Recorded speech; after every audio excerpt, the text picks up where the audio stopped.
Ya vamos a hacer ahora el problema uno, que es sobre un circuito LC. Y tenemos que la figura, el interruptor se cierra en t menor o igual que 0, donde establecemos una condición de un circuito que va a estar estable. Y luego el interruptor se abre en t igual 0. Me preguntan, hay varias preguntas. La primera es cuál es la energía almacenada en la bobina justo antes de abrir el interruptor. La bobina, esto que está acá marcado por L. Entonces, tenemos que cuando se alcanza un equilibrio,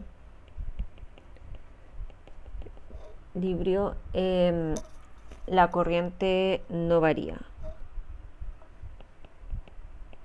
¿Ya?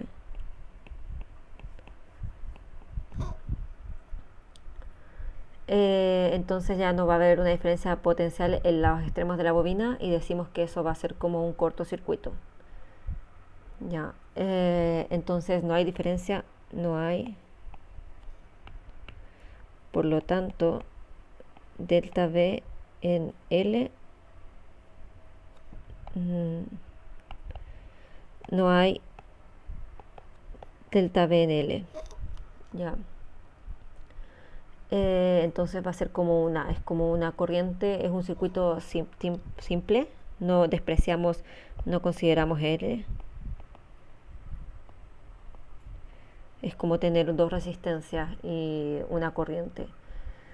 Vemos que vamos a asumir que la corriente va a circular en sentido horario por la malla derecha, o sea, de esta forma que estoy marcando con la flecha, y en sentido antihorario por la malla izquierda, así.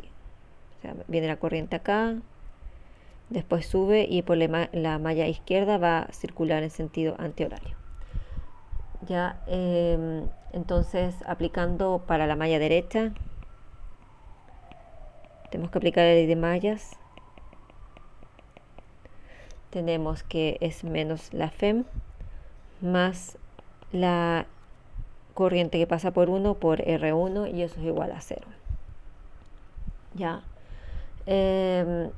Entonces esta va a ser la misma corriente que pasa por la bobina, donde la corriente de la bobina es la FEM sobre R1 y podemos calcular y L es igual a I1 porque esto está estable. No hay ninguna autoinducción o algo que haga cambiar esa corriente, porque estamos en un caso estable.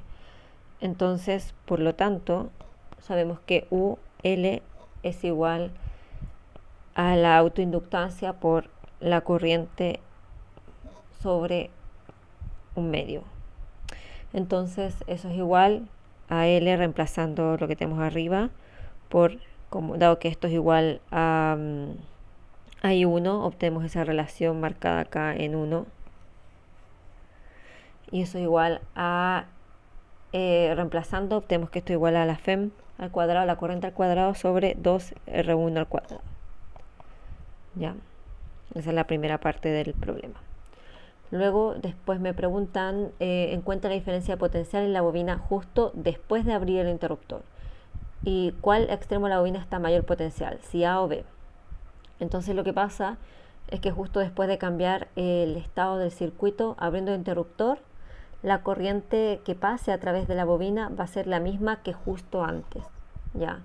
Porque lo que pasa con la bobina es que cuando hay cambios, por ejemplo, cuando se abre un interruptor o cuando se cierra un interruptor, la bobina siempre se va a oponer a los cambios de la corriente. Entonces como que crea una resistencia. Entonces vamos a tener que hacer también lo mismo la ley de mallas. Ya vamos a, es como que justo antes tenemos primero la energía almacenada en la bobina justo antes de abrir el interruptor, ¿verdad? Después, justo después de abrir el interruptor. Entonces vamos a tener que, se abre el interruptor y vamos a tener que ya la corriente va a circular por toda la malla externa. Entonces ahora vamos a tener que el circuito va a ser como de esta forma. Estoy dibujando acá. Como que va, bueno, venía la corriente por acá y va a seguir en sentido horario por toda la malla externa. Entonces vamos a tener que, por ley de mallas, vamos a indicar, esto es para, como dice el problema, t igual 0, porque se dice acá, el interruptor se abre después en t igual 0. Entonces tenemos para t, lo vamos a llamar igual 0 más, porque es un poquito más. Se abre el interruptor y después un poquito más, unos milisegundos más. Entonces tenemos que va a ser la FEM de lo que pasa por esa bobina, que va a empezar a crear una resistencia, ya no es constante, porque ya no estamos en condición de equilibrio, y más la corriente que circule por R1, más la misma corriente que circule por R2, y eso tiene que ser igual a 0. Ya, entonces sabemos que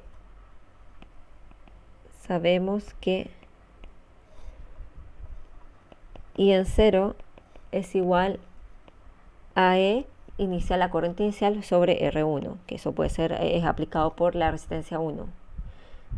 Ya, entonces reemplazamos en asterisco, reemplazando en asterisco, obtenemos que EL en 0 más es igual a epsilon sobre R1 por R1 más epsilon sobre R1 por R2 igual 0. Ya, y obtenemos por lo tanto que EL en 0 más va a ser igual, perdón, aquí me equivoqué, puse un más de más,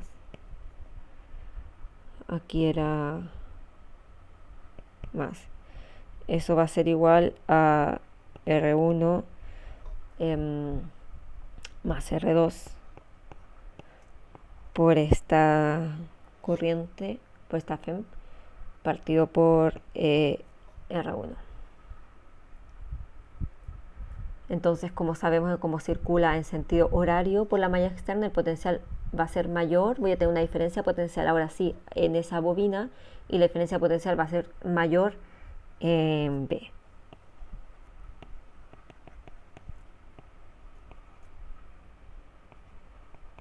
Porque la corriente circula en sentido horario. Ya, ahora vemos la parte C del problema, que dice muestre valores antes y después de t igual 0. Entonces, para un instante t mayor que 0, la ley de malla nos va a decir lo mismo que teníamos anteriormente, menos E sobre L más. Esto no es justo después, por eso ya no le ponemos ese 0 más. Y por R1 más I por R2 igual 0. Ahora, como está ocurriendo esta autoinductancia, sabemos por la ley de Lenz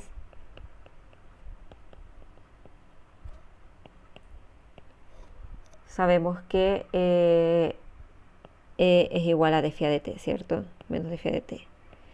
Por lo tanto, se infiere cuando tenemos autoinductancia que EL va a ser igual a menos L de I a dt.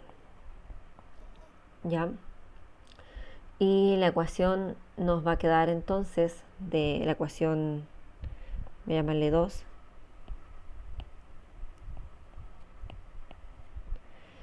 va a ser igual a menos L de I a dt, bueno, positivo acá, más I R1 más R2 igual 0. Ya, entonces puedo pasar dividiendo, me queda I punto, que es lo mismo que de I a dt, más R1 más R2 partido por L por I igual 0. Y tengo una ecuación diferencial. Podemos llamar también que R1 más R2 va a ser igual a R. Así obtenemos I más R sobre L por I igual 0. Ya, y esa es mi ecuación diferencial. Podemos resolver esta ecuación diferencial de la forma, sabemos que esta como se va a ser una ecuación diferencial que va a tener forma exponencial. Entonces, resolviendo esto, voy a obtener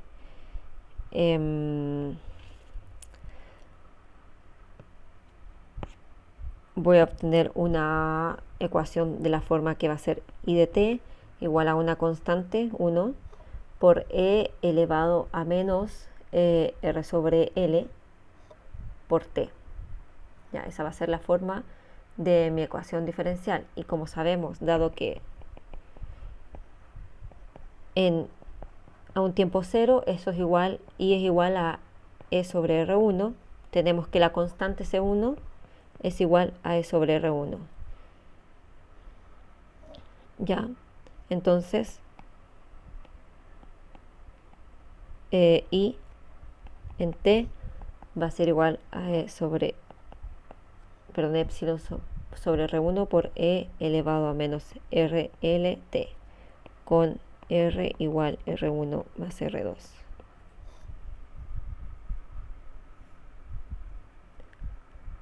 Ya.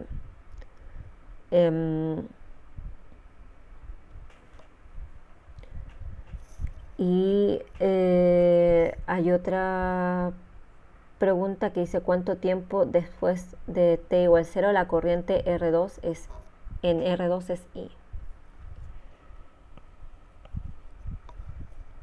Ya, entonces tenemos que vamos a llamar t asterisco el instante en el cual la corriente, cuando I es igual a I minúscula, entonces decimos que en esta ecuación diferencial anterior vamos a llamar 3. En 3 tenemos que I en t asterisco va a ser igual a I minúscula, y eso es igual a epsilon sobre R, acá me están preguntando R1 por E elevado a menos R sobre L por t asterisco, ¿cierto? Entonces paso multiplicando esto aquí,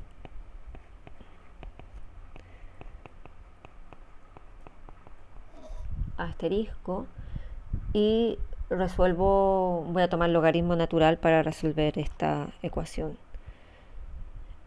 Entonces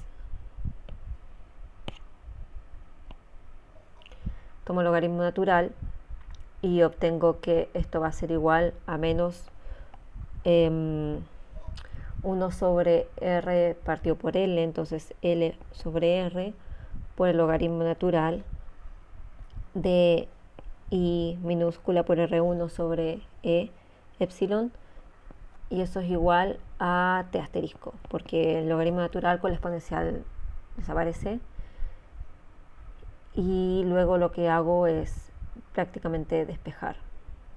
O sea, ya tengo el despeje acá, puedo reordenar, ¿verdad? Entonces, si reordeno, tengo que esto va a ser igual a perdón, aquí me equivoqué, esto era más porque baja el negativo. Me queda igual a L sobre R1 más R2, reemplazando solamente R, logaritmo natural de I por R1 sobre epsilon. Entonces, la pregunta era, ¿cuánto tiempo después de t igual 0 la corriente en R2 es igual a I?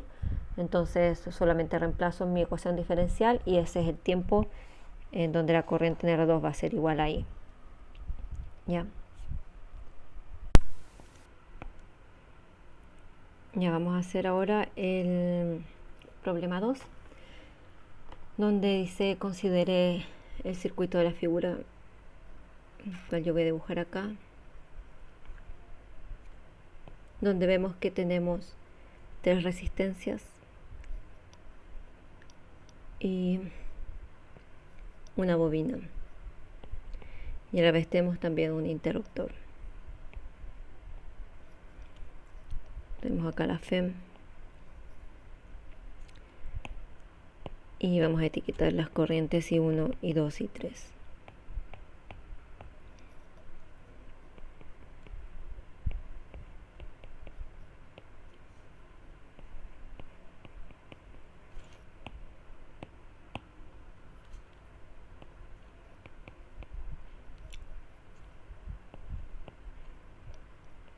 Entonces lo primero que podemos decir es que I1 va a ser igual a I2 más I3. Me pregunta inmediatamente después de cerrar el interruptor cuál es la corriente para cada resistencia, por cada resistencia. La primera es cuando se cierra el interruptor, inmediatamente después de que ha pasado mucho tiempo cerrado el interruptor. Después dice la pregunta C, que supongo que el interruptor se reabre después de que ha estado mucho tiempo cerrado, y nuevamente hay que contar las corrientes inmediatamente después de que es abierto y después de un largo tiempo. Entonces vamos con la primera, donde tenemos que la parte A dice inmediatamente después de que el interruptor es cerrado. La corriente, lo que pasa es que a través de la inductancia o de la bobina va a ser cero, ya que la FEM, esto va a autoinducir una FEM. Entonces va a evitar que la corriente crezca abruptamente. Es como que creara un cortocircuito, porque no le gusta, sabemos que a estas bobinas no les gustan los cambios drásticos prácticamente, entonces inmediatamente después esta FEM autoinducida evita que la corriente crezca y por lo tanto va a ser cero. Así I3 es igual a 0 y solamente vamos a tener corriente I1, como que acá no hubiera, es como que acá estuviera en blanco, como que esa corriente no existiera, entonces I1 va a ser igual a I2.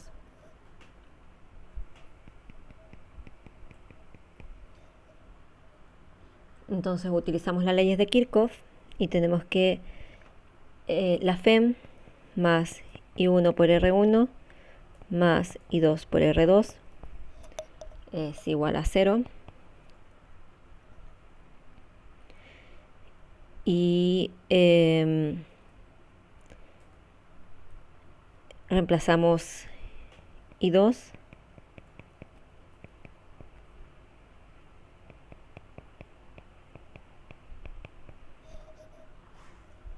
y obtenemos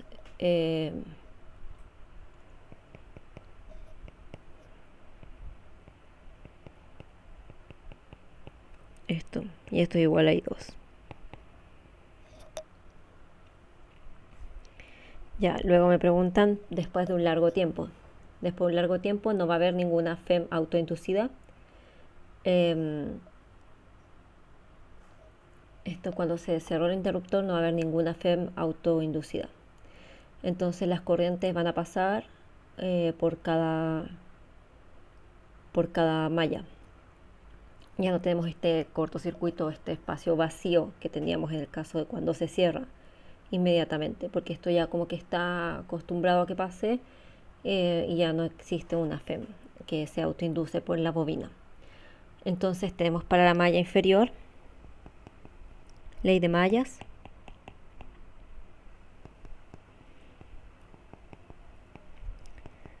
para la inferior vamos a obtener lo mismo, epsilon, la FEM más R1 por I1 más R2 por I2, esto es igual a 0.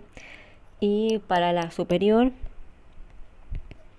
vamos a tener I3 por R3 menos I2 por R2, por cómo viene. Por ejemplo, acá asumimos de esta forma porque va de derecha a izquierda, pero cuando estoy tomando el I3 y tomo solamente la malla de arriba, esto va a ir al revés, va a ir de izquierda a derecha, por eso cambia el signo.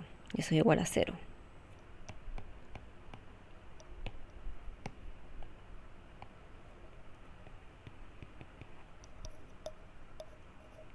Tenemos acá ecuación 1, ecuación 2.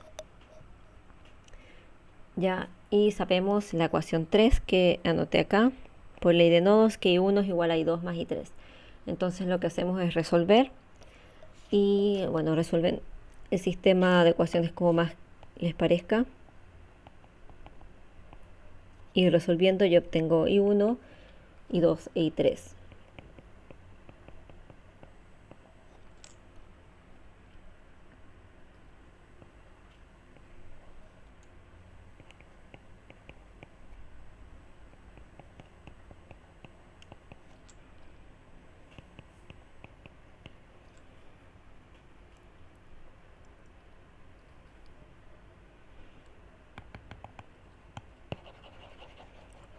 Vamos a llamar, solamente por simplificar, C, no, D, vamos a llamar a R1, R2 más R1, R3 más R2, R3. Entonces resolviendo obtengo I1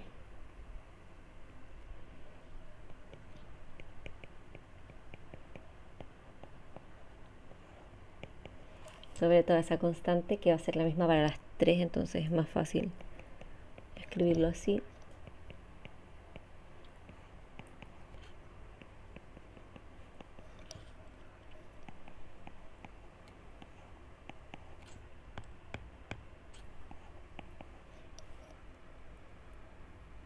Ya. Luego dice que se va a abrir nuevamente el interruptor. Entonces me preguntan, para la parte 1, inmediatamente después de que es abierto. Inmediatamente después de que es abierto el interruptor, nuevamente la corriente a través de R1 ahora va a ser 0, porque abro el interruptor inmediatamente, entonces tengo una corriente de 0.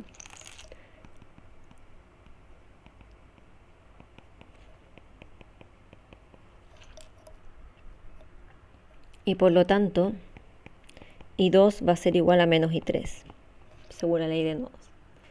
Entonces ahora la malla superior va a formar un circuito RL que va a decaer y lo que vamos a tener es que I3 tiende a mantenerse en el tiempo. Por lo tanto ahí I3 va a ser igual a menos I2 y lo que va a mantenerse es I3 porque tenemos esta bobina. Nosotros solamente tenemos una resistencia. Entonces voy a obtener que esto va a ser equivalente y va a ser que R2 por epsilon sobre D. Ya. Y después de mucho tiempo, esta es la parte I, la parte 2I. Después de mucho tiempo, toda la energía dice acá que, a ver, dice que después de mucho tiempo que se ha abierto el interruptor, entonces después de mucho tiempo vamos a tener que toda la energía se va a disipar, ya no va a haber corriente, porque no, si se abre este interruptor, significa que ya no va a poder pasar la corriente I1, que es igual, sabíamos que I1 era igual a I2 más I3. Si esto es 0, significa después de cuando T es grande, se disipa la energía, por lo tanto I1 es igual a I2, es igual a I3 y eso es igual a 0. Y ya no tengo corriente, porque no tengo por dónde pase. Ya vamos a hacer el problema número 3 de corriente alterna. Y dice que sobre un transformador sabemos que podemos obtener un voltaje de salida determinado cambiando el número de espiras en una bobina, por ejemplo. Entonces sabemos que si N2 es mayor que N1, el voltaje de salida va a ser mayor al voltaje de entrada, donde N2 es el número de espiras de una de, o sea, es el número de espiras. Entonces tenemos que ver qué pasa en esto, si es que esto viola el principio de conservación de energía o no. Y la idea es que uno vea que eso no lo viola, y para eso vamos a hacer diferentes ejercicios.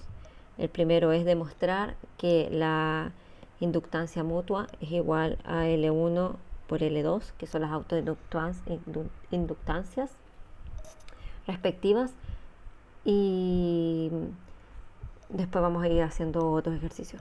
La primera parte entonces es eso, demostrar que m cuadrado es igual a L1 por L2. Entonces tenemos dos bobinas y todas las espiras de ambas bobinas vamos a decir que van a estar cruzadas por el mismo flujo. El flujo es igual.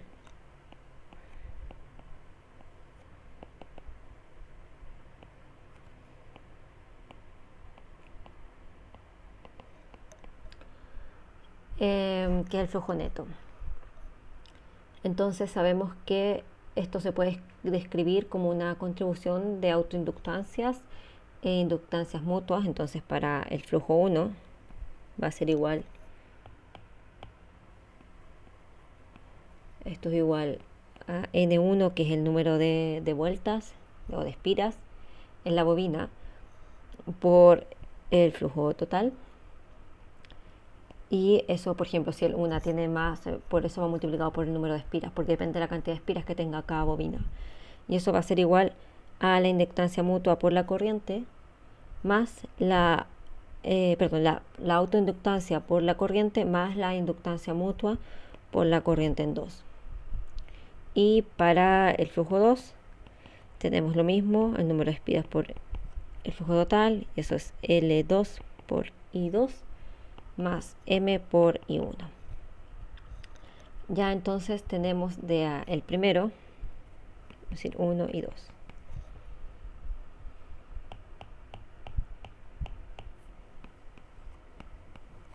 Entonces de 1 tenemos que phi es igual a L1 sobre N1 por I1 más la inductancia mutua sobre el número de espiras por I2. Y lo mismo podemos obtener de 2.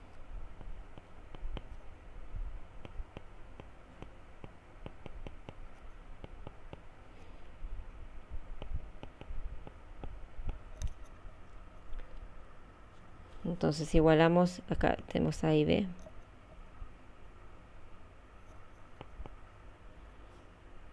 Igualando a B.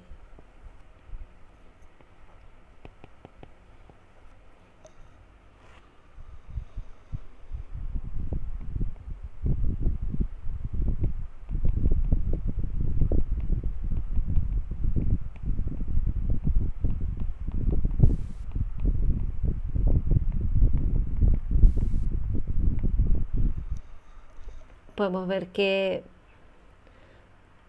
podemos llegar a ciertas conclusiones. Vamos a llamar esta ecuación C.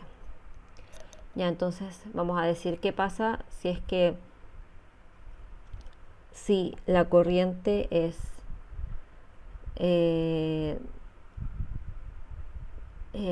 nula si I1 es igual a 0 en la bobina primaria. Entonces vamos a obtener ahí que M, N1 y 2 es igual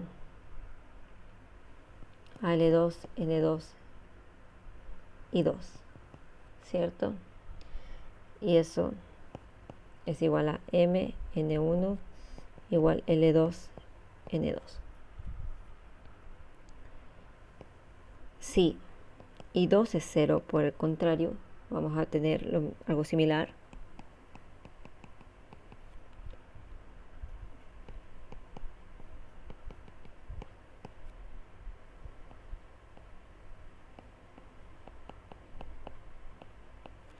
Y si yo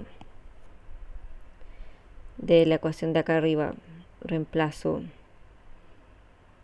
por ejemplo, N2, digo, eso es igual a L2 por N1 sobre M, lo reemplazo en esta ecuación de acá abajo.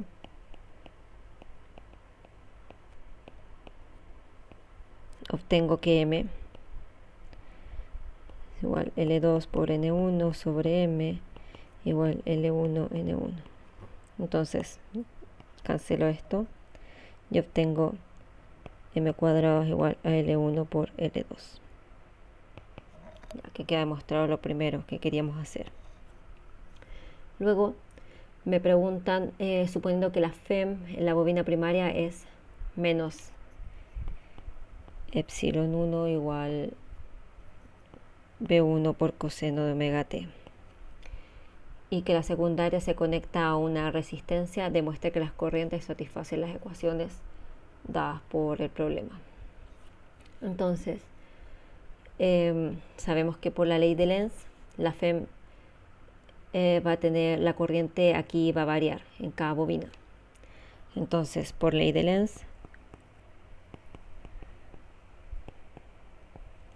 sabemos que para I1 vamos a tener menos I1 igual a L1 por I1, que punto, porque esto va a variar con el tiempo, más M por I2 punto. Y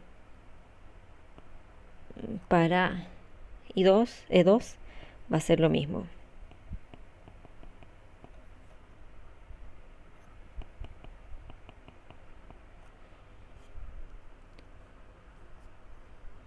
Vamos a... Entonces tenemos esto, ¿ya? Y sabemos que del enunciado que epsilon 1 es igual a B1 por coseno de omega t. Por otro lado, sabemos que si se conecta una resistencia R a la bobina secundaria, vamos a tener que resolver según la ley de Kirchhoff, perdón. Vamos a resolver según la ley de Kirchhoff y vamos a obtener el valor de epsilon 2. Entonces epsilon 2 es igual a, suponiendo cómo gira la corriente, vamos a obtener, bueno, debería ser menos, más I2, eso depende de cómo estén considerando la dirección de la corriente, I2 por R. Y acá llamo una resistencia, bueno, la resistencia de 2, pero la llaman R, y eso es igual a 0. Entonces sabemos que epsilon 2 es igual a menos I2R. Entonces reemplazamos en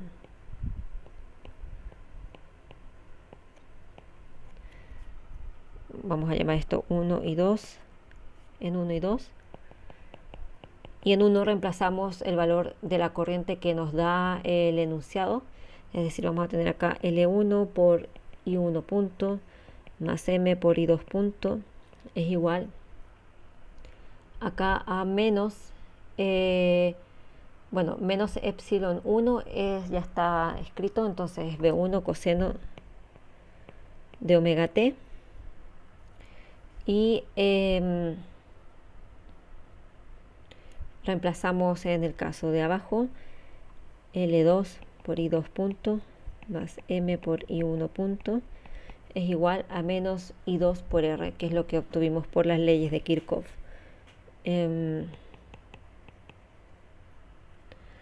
Vale, entonces eso es lo que me piden demostrar básicamente en el apartado B. Luego me piden obtener las corrientes como función del tiempo, asumiendo que I1 de t es una corriente puramente alterna. ¿Ya?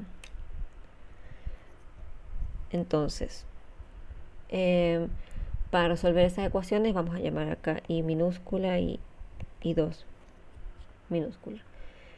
Entonces, para resolver estas ecuaciones vamos a multiplicar la primera, I1 por L2. Esto solamente, bueno, yo lo voy a hacer así que es más sencillo, pero resolver el sistema de ecuaciones.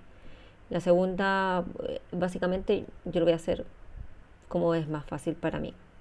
Entonces tengo I1 por L2.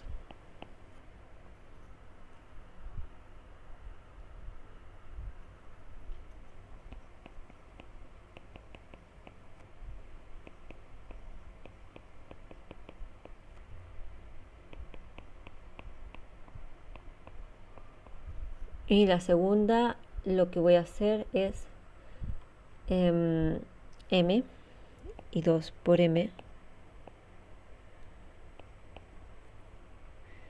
Entonces tengo acá M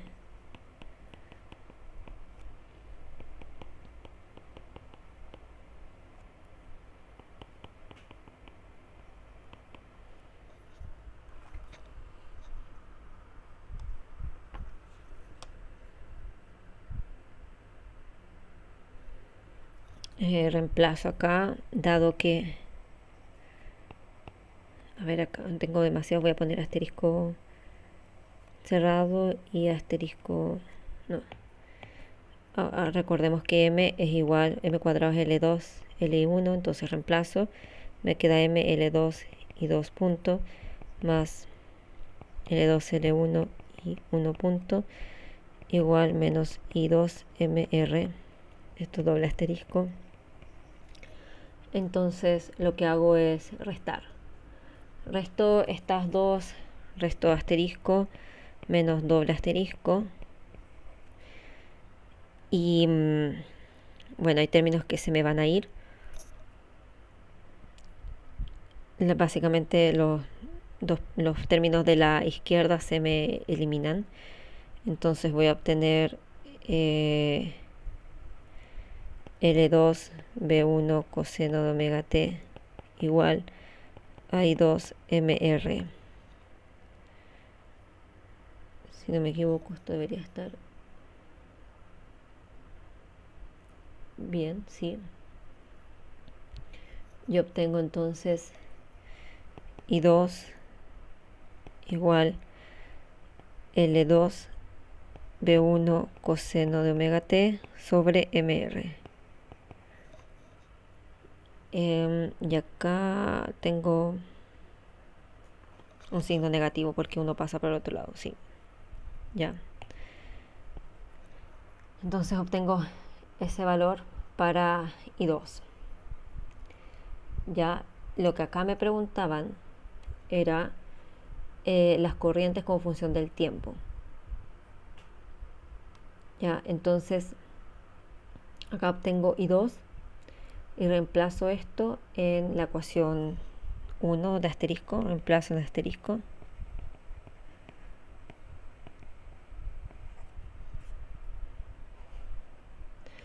Y obtengo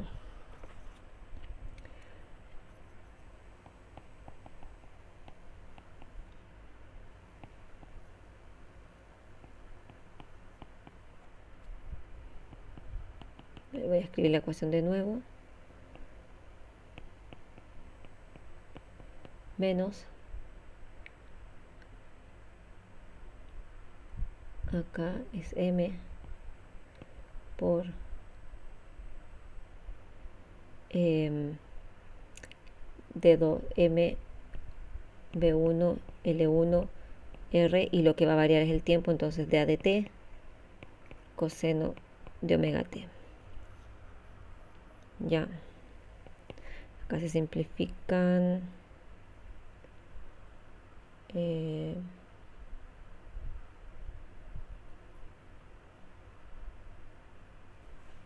se va a simplificar algo, pero tengo que reemplazar coseno omega t menos m cuadrado, eso es L1 por L2, B1 sobre L1 R, la derivada del coseno es seno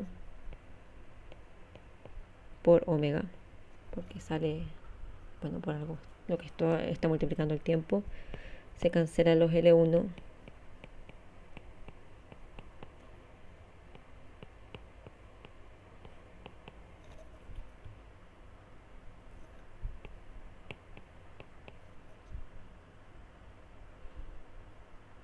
y luego como tenemos esto en función de IT, o sea, I1 punto, lo que hacemos es integrar con respecto al tiempo. Ya, porque ya tenemos la ecuación cuánto vale I2, necesitamos saber cuánto vale I1. Entonces integramos y obtenemos L1 I1 igual B1.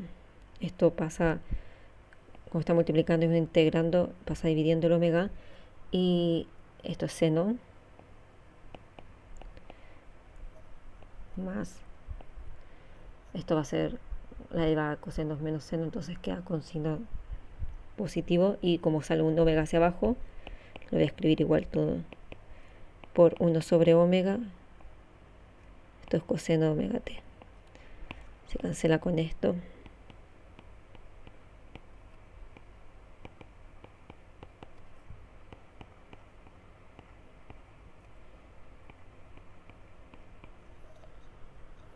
más una constante que tenemos que poner.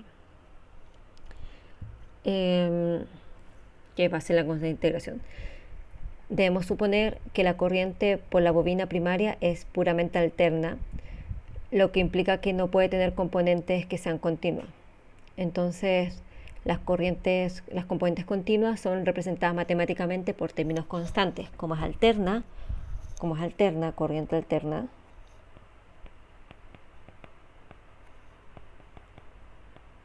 no tenemos constantes.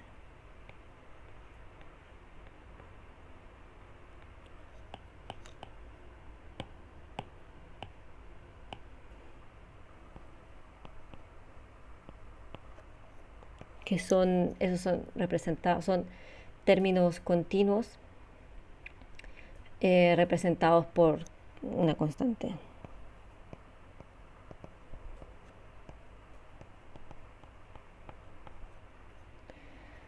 Así A es igual a 0. Y por lo tanto, I1 es lo que escribo más arriba sin la constante.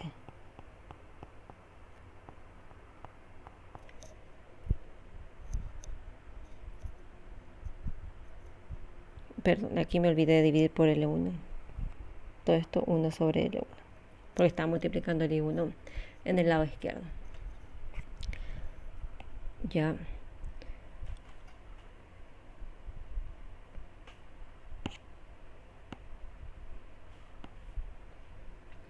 Ahora la parte D.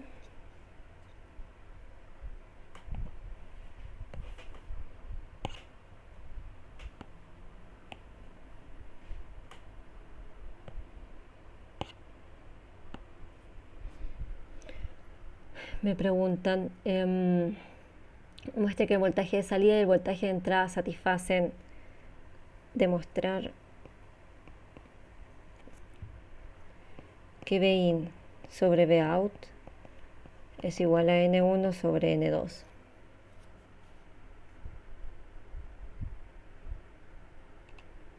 Entonces sabemos que Vin por enunciado,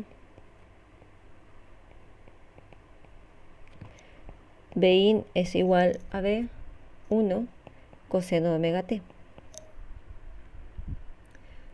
Y el voltaje de salida es el de la resistencia que calculamos, que era esta FEM que calculamos, Vout, es igual a I2 sobre R. Donde I2 sobre R es lo mismo que menos L2 V1 sobre M coseno de omega t, según lo que calculamos en el apartado C. Calculado en C. Entonces dividimos V1 coseno de omega t sobre, bueno, esto con valor absoluto, menos L2 V1 M coseno de omega t. Ya.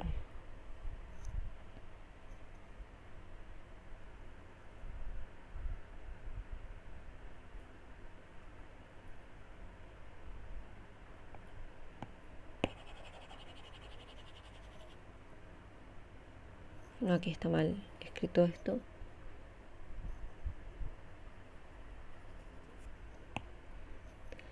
Y 2 por R es igual a menos MV1 L1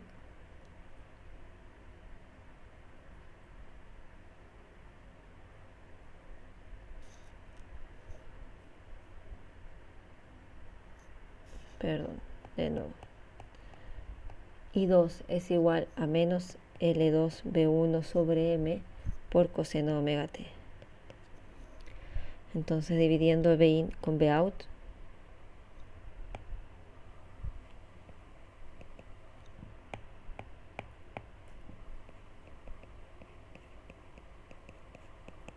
obtengo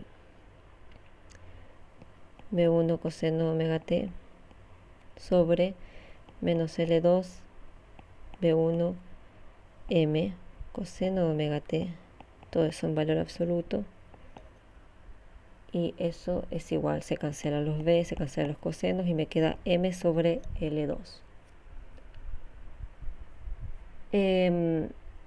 Dado el apartado A, sabemos que por A sabemos que m sobre n1 es igual a L2 sobre n2. Ya, así reemplazamos m y me queda que m sobre L2 es igual a n1 L2 sobre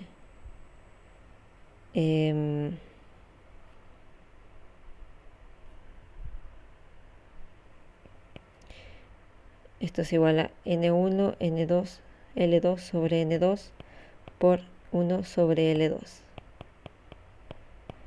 Y así queda que n1, o sea que lo anterior, Bin sobre Bout, es n1 sobre n2. Ya, y la parte final, que es la parte, la parte E, dice que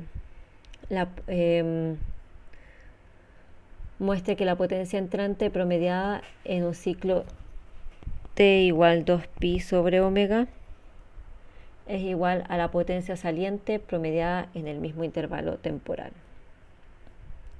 Entonces sabemos que la potencia de entrada es definida en T es igual al voltaje es igual a potencia sobre intensidad.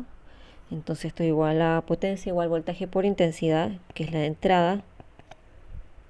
Y eso lo hacemos reemplazando lo anterior que teníamos cuando encontramos el valor de BI o I1, perdón. Tenemos también cuánto vale Bin, que es B1 coseno de omega t. Entonces reemplazamos.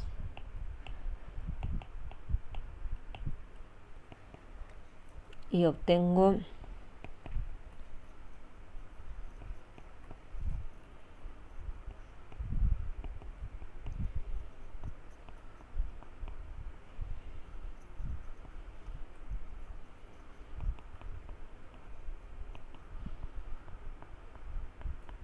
esto. Y ahora para salida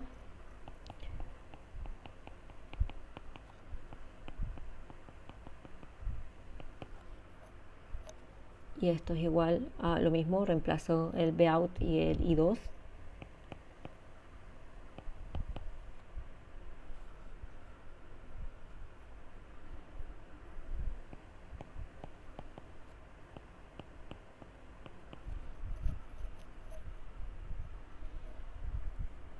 Así que podemos demostrar de esto que eso lo pueden ver ustedes, pero sabemos que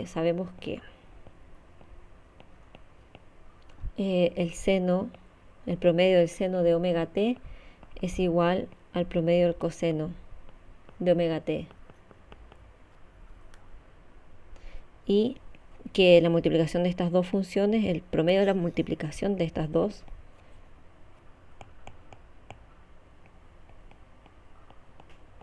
es igual a 0.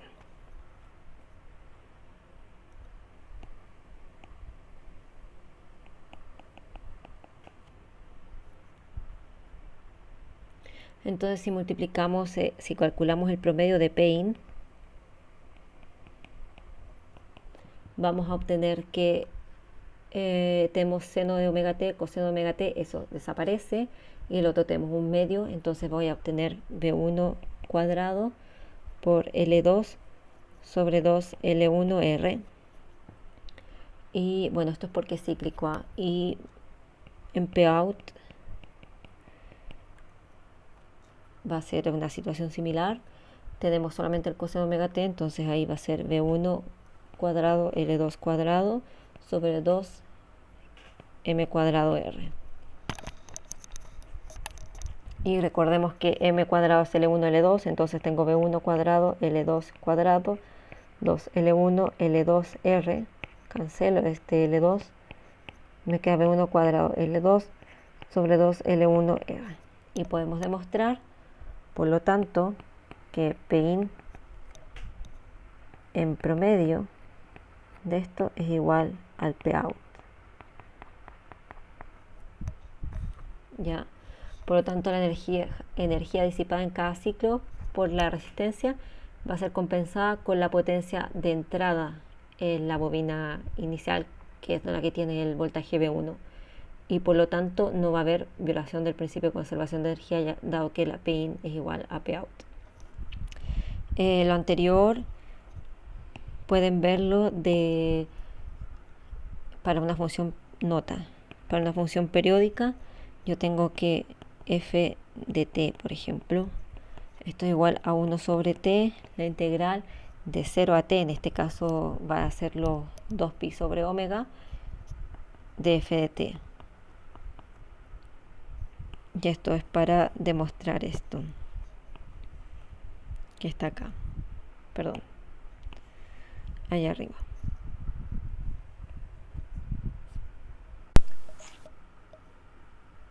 Ya el problema 4 es sobre el vector de Poynting en un cable coaxial. Eso lo vimos, esto tiene que engloba lo que hemos visto a lo largo del curso, que sabemos que un cable coaxial consiste en dos conductores que van a ser cilíndricos y concéntricos. Vamos a tener uno de radio A y otro de radio B. Y la longitud de los cables va a ser, vamos a llamarla L, donde va a ser mucho mayor que B. El cable va a transmitir energía en régimen estacionario desde una fuente que provee una FEM epsilon entre ambos conductores, como ven acá en el lado derecho del dibujo, y hacia una resistencia de carga R que está en el lado izquierdo. Una corriente I va a fluir a través del conductor interior y va a regresar por el conductor exterior. La fuente va a cargar el conductor interno con carga menos Q y el conductor externo con carga más Q. Lo primero que me preguntan es el campo eléctrico en todo el espacio. Entonces, despreciando los efectos de borde que pueden existir, nosotros vamos a calcular el campo eléctrico según la ley de Gauss. Ya que eso ya lo hemos calculado a lo largo del curso, así que tenemos que saber hacerlo. Y vamos a utilizar la superficie de integración de un cilindro de largo h y de radio r. Es decir, porque acuérdense que cuando nosotros calculamos eso, tomamos un elemento diferencial pequeñito y después integramos. Entonces, vamos a decir que esto tomamos acá un elemento diferencial, lo voy a hacer con color verde acá. Ya.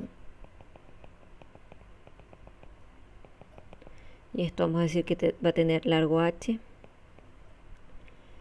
Y esta es mi superficie S.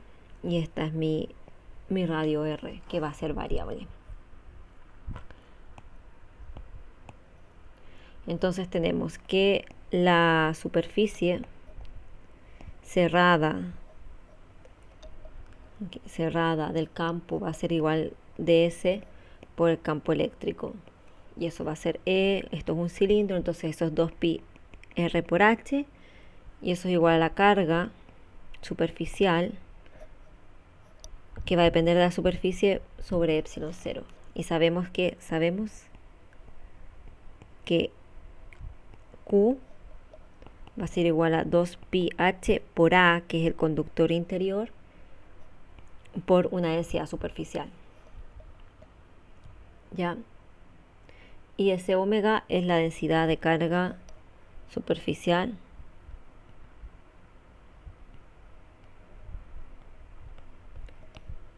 en el conductor interno.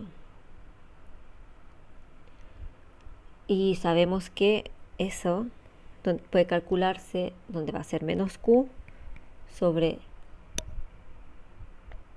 2 pi a L, ya que es el largo total. Entonces, por lo tanto, el campo eléctrico va a ser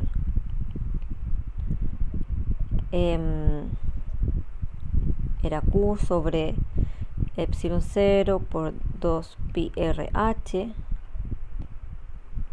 Reemplazamos Q y a la vez tenemos Q y reemplazamos que eso depende de una densidad de carga superficial, donde la densidad de carga superficial la hemos calculado también. Entonces podemos reemplazar todo. esto es igual a 2 pi h por a por menos q. Para que se diferencien voy a ponerle un q' a al primero ya, porque son diferentes. Este q depende de la superficie, el otro q es la carga que me está dando el problema que dice que es negativa. Entonces eso es menos q sobre 2 pi a l por la división de esto, que tampoco lo había hecho, 2 pi RH por epsilon 0. Entonces cancelo esto también, y obtengo el campo eléctrico, que es, estos A también se van, menos Q sobre 2 pi epsilon 0 L R en dirección radial. Ya esto lo habíamos calculado anteriormente. ¿Qué más podemos calcular? Acá tenemos el campo, ya, entre ambos conductores. Entonces este es el, voy a reescribirlo acá.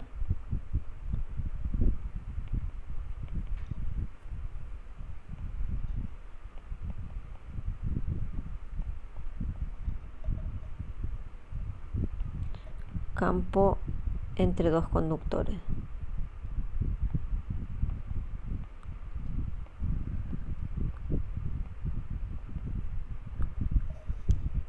Sabemos también que hay una diferencia de potencial, y hay una FEM inducida, no inducida, hay una FEM acá. Eso es E de, bueno, acá está definido como que fue el flujo, pero no me gusta esa notación, que a veces es de esta forma, B en A, y eso es igual a menos AB de dx por E. De hecho, dx no lo voy a llamar dr en verdad, porque tiene más sentido para mí que sea el radio. Entonces sabemos que podemos tomar una curva parametrizada donde este R, yo le pongo R, pero también acuérdense que depende de cómo sea la superficie, esto va a ser radial. Entonces este R es igual a un, por ejemplo, donde R va a ser igual a R por R tongo, con alguna dirección radial fija. Entonces tenemos que este epsilon es igual a menos AB por dr dnr. Reemplazamos acá el campo, porque eso es entre los dos conductores, el campo obtenido acá arriba, y integrando obtenemos que esto va a ser menos la integral de AB, lo voy a hacer por dr sobre dr por q, que es lo que tengo acá, menos q sobre 2 pi l r epsilon 0, ¿verdad?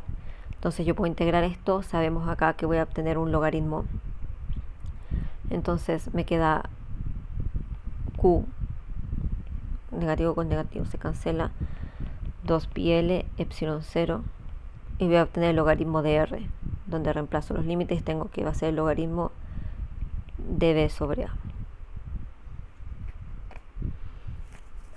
Ya.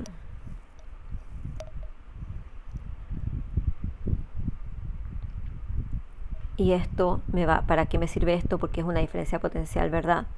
Entonces yo de acá, esa FEM, yo necesitaba conocer, no quería calcular cuánto valía la FEM, lo que quiero calcular es cuánto vale Q, que es la carga. Yo sé que es menos Q, quiero ver el valor que me está dando Q. Entonces Q, la carga va a ser igual a epsilon, y Q va a ser igual a epsilon por 2 pi L epsilon 0 por logaritmo de A sobre B, ¿verdad? Porque lo puedo reemplazar, o sea, si esto pasa dividiendo, yo puedo hacer lo mismo, lo único que hago es que cambio los valores al interior del logaritmo. Ya. Entonces finalmente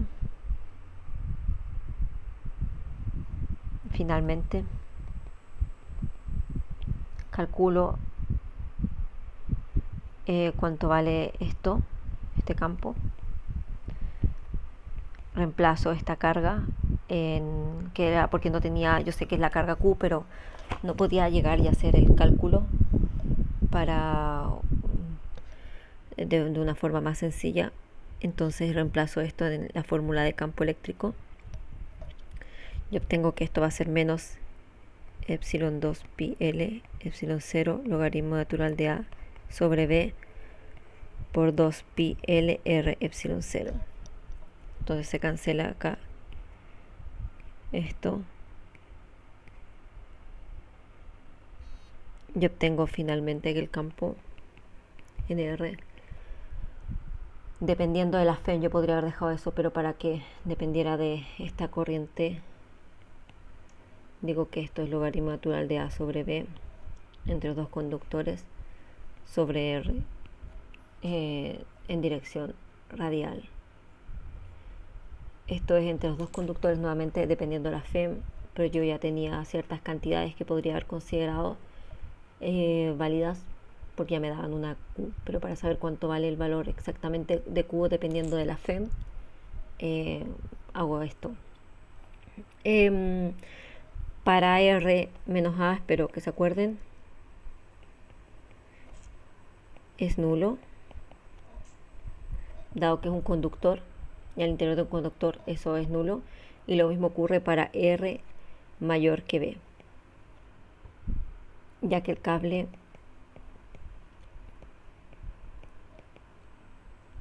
coaxial es eléctricamente neutro. Vale, entonces ahora vamos a la parte B que dice la dirección y magnitud de B en todo el espacio.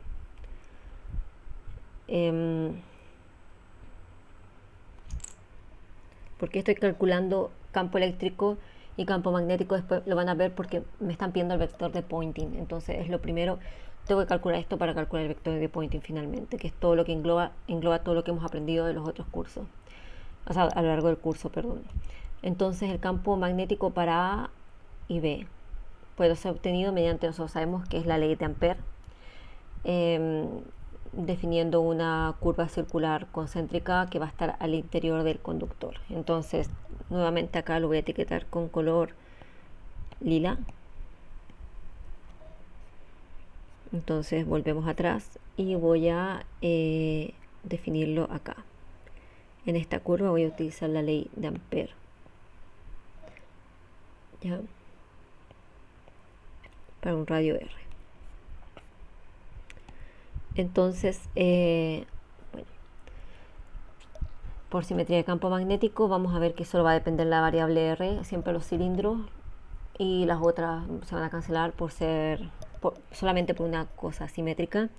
Entonces tenemos que la curva cerrada sobre esta curvatura va a ser de R por B en R, y eso es 2 pi R B de R. Sabemos que la corriente que va a atravesar esta curva es I, negativo, por lo que dice el problema. Entonces va a ir de menos a más y es I negativo. Entonces obtenemos que esto va a ser igual a 2 pi R B de R, la curva, le pongo 0 ahí, y esto va a ser igual a menos mu 0 por I. Por lo tanto, B de R en dirección radial, nuevamente por simetría, va a ser igual a menos mu 0 I sobre 2 pi R.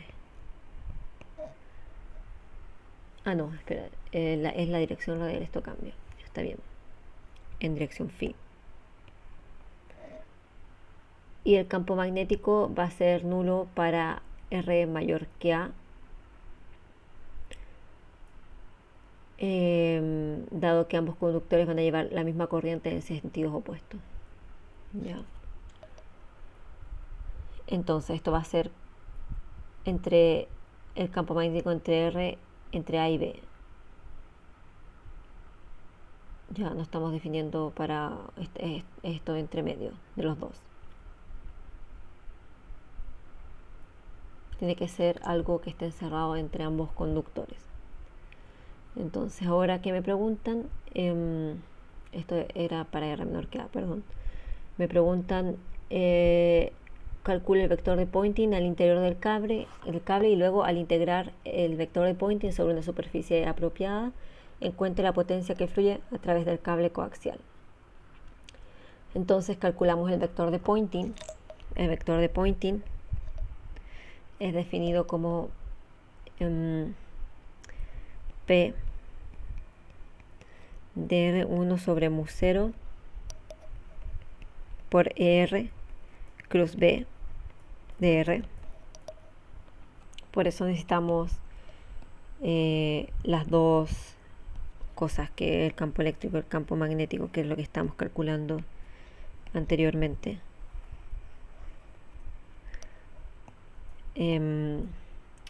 Entonces lo que hacemos es reemplazar el campo eléctrico, el campo magnético, y tenemos R cruz phi.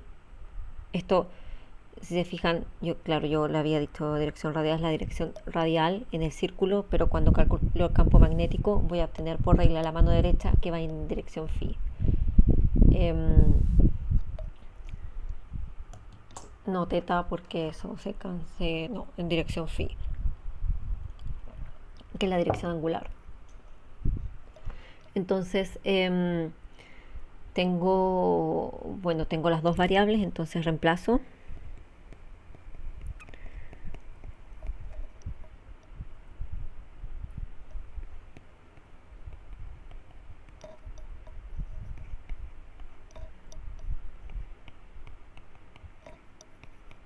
Acá puedo multiplicar simplemente, y lo que va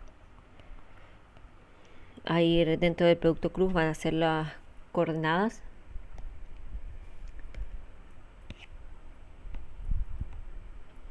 Entonces tengo esto y tengo finalmente, que yo le puse P, pero P, que eso es más potencia, es igual al vector de Poynting básicamente, y eso es anteriormente lo vemos ahí, se cancelan estos mu sub 0 y nada más, y obtengo que esto es epsilon por I por logaritmo natural de A sobre B, y todo esto sobre 2pi r cuadrado. En la dirección tengo R phi, que es la dirección angular. Tenía una dirección radial, una dirección angular, que es donde se va a mover el campo, y la dirección z finalmente es la que va a ir el vector de Poynting. Ya, porque cilíndrica, acuérdense que si tenemos esféricas va a ser R phi teta, perdón, R teta y phi, y en este caso no, es R phi y z. Entonces ahí tenemos finalmente el vector de Poynting, que sabemos que es el vector de Poynting, es el flujo de energía por unidad de tiempo, y área en dirección, en este caso la dirección z. Lo que queremos calcular finalmente es la potencia que se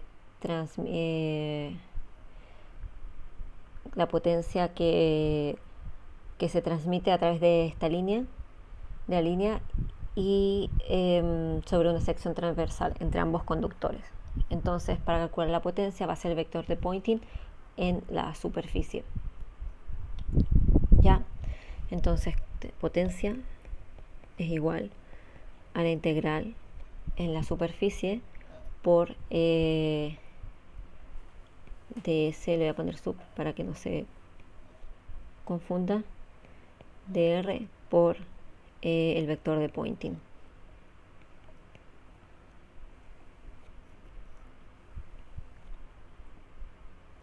Esta superficie va a ir en phi de 0 a 2pi,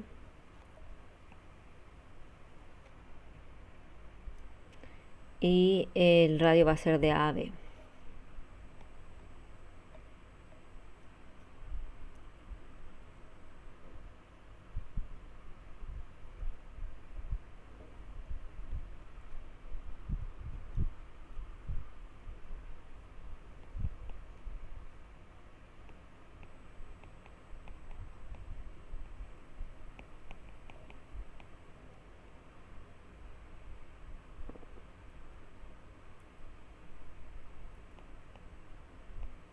Este R aparece porque por el jacobiano va a aparecer en coordenadas en coordenadas cilíndricas siempre va a aparecer cuando estoy haciendo integrando, entonces eso sugiero que lo vean. Si es R de R de phi de z cuando hago una integral superficial, entonces hay que tener en cuenta siempre estos términos que van a aparecer, en este caso en coordenadas cilíndricas. En coordenadas esféricas también voy a tener un término extra que va a ir apareciendo, entonces sugiero que lo vean para sus ejercicios, porque eso puede cambiarles. Por ejemplo, si yo no pongo este R acá, me va a cambiar completamente el valor de la integración. Entonces al integrar obtengo finalmente cuánto vale la potencia.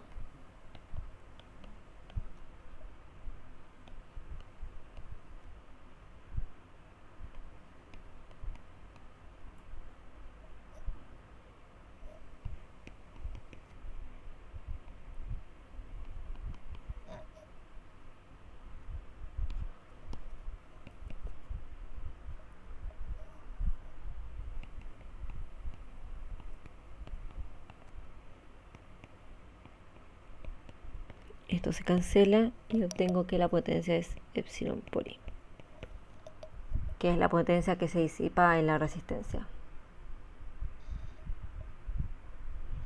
Nuevamente no confundir acá en la parte de arriba cuando yo puse P, que llama el vector de Poynting, en verdad correctamente hay que llamarlo S y yo cometí un error llamando de esa forma. Y tener en cuenta, especialmente en el campo magnético, que si bien va en dirección radial, este campo finalmente sobre esta curvatura va a ser en dirección phi, en dirección angular, no en dirección radial ni en dirección radial lineal como en el eje Z.